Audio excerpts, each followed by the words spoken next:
This is an anonymous voice. I have social anxiety disorder and dyslexia, both of which have impacted my life exponentially as I've gotten older.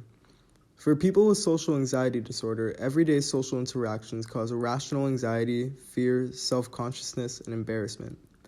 Dyslexia is a learning disorder that affects how one connects letters to sound and how one sees letters and words. With my dyslexia, the letters all blend together and switch around, like from E to I to E.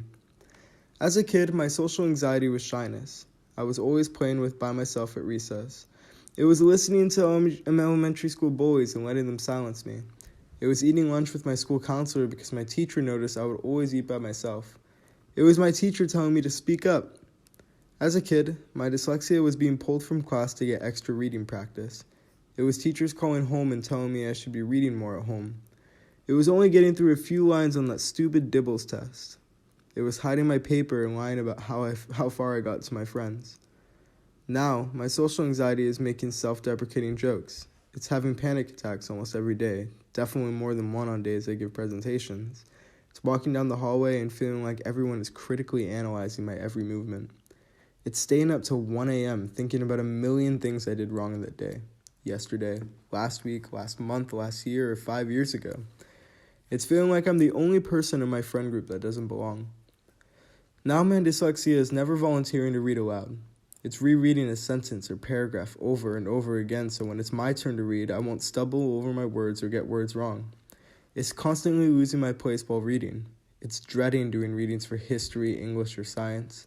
It's asking me to sit in the front row because my dyslexia gets worse the further from the board I am.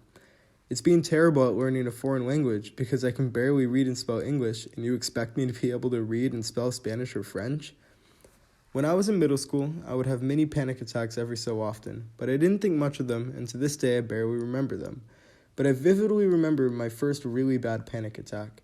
It was at an overnight church camp I went to when I was 14.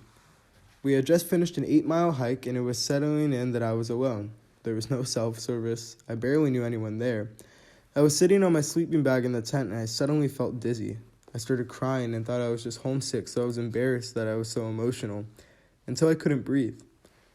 I started hyperventilating, and honestly, I thought I was dying. Someone walked up to me and asked me if I was okay. I just kept crying, "Help," over and over. The girl disappeared, and after what felt like an eternity later, a camp leader came in and helped me stand up and leave the tent so I could get fresh air.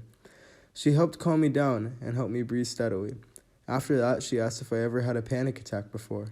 I just responded asking what a panic attack was. Now I only wish I was asking that question. I wish that before I had my first panic attack, I knew that other people had social anxiety disorder.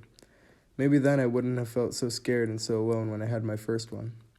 I also wish that I was more aware of reading disabilities when I was younger, because for years I thought I just needed glasses and was so frustrated when the optometrist said my vision was fine. I didn't know that the letters were supposed to look the way I see them. Now I hope that after telling my story, I can help someone feel that they aren't alone, which is a feeling I wish I had years ago.